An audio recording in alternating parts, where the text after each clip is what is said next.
বাংলাদেশের 16টি বছর রাজত্ব কায়েম করেছে।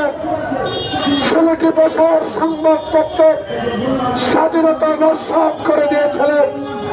আপনাদের লেখনী শক্তিকে বাধাগ্রস্ত করেছেন। আপনাদের প্রিয় সাংবাদিকদেরকে বিনা কারণে জেলেও রেখেছেন।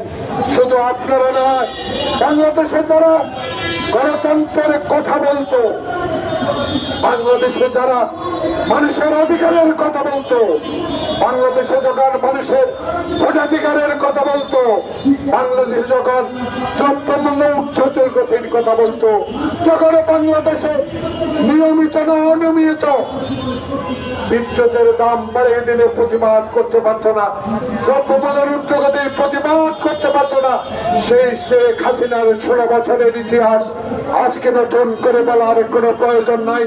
শুধু আজকে মনে করিয়ে দিতে চাই, ফেব্রুয়ারি যখন নির্বাচন ঘোষণা করলেন, হবে রোড ম্যাপ, ট্রেন চালুর ব্যবস্থা করলেন, তখনই আমরা শুনতে পাই নানা গুঞ্জন, তখনই শুনতে পাই নুরুর উপর অত্যাচার, তখনই শুনতে পাই পিয়ার, তখনই শুনতে পাই নির্বাচন নিয়ে ষড়যন্ত্র, তখনই শুনতে পাই যারা আমার মায়ের বুক খালি করে 71 সালে বুক থেকে নিয়ে গুলি করে হত্যা করেছে, তারা আমাদের বন্ধু ছিলেন। বন্ধু থাকেন, স্বইচ্ছে আপনাদেরকে ক্ষমা করেছিল। আজকে আমাদের নেত্রী আপনাদেরকে মন্ত্রিসভায় অংশগ্রহণ করিয়েছিলেন। আজকে যদি আবার যখন শাহাবুদ্দিনের মতো একটি নির্বাচন এই ডক্টর প্রফেসর মোহাম্মদ ইউনূস এই দেশে করবেন, ঠিক তারই পূর্ব মুহূর্তে আবার কিসের ষড়যন্ত্র শুরু করেছেন? এই ষড়যন্ত্র আপনাদের না, এই ষড়যন্ত্র এই দিল্লিতে বসে থাকা শেখ হাসিনার ষড়যন্ত্রের সাথে একই সুর।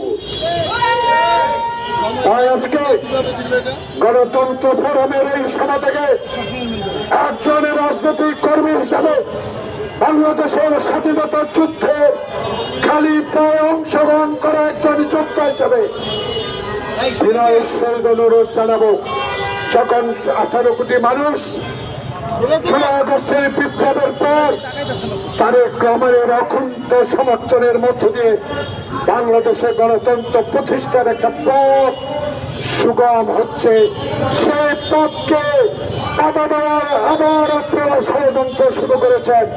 এই ষড়যন্ত্র আপনাদের কোনো লাভ হবে না, লাভ হবে দিল্লি, লাভ হবে শেখ হাসিনা। তাই আপনাদেরকে স্মরণ করিয়ে বলতে চাই, দয়া করে এই পথ থেকে সরে আসুন, কারণ অতীতে অনেক খেলা খেলেছেন, এখন কিন্তু জনগণের খেলা শুরু হয়েছে। এই জনগণের খেলা রোখার শেষ শেখ হাসিনার দিল্লি থেকে তো নাই।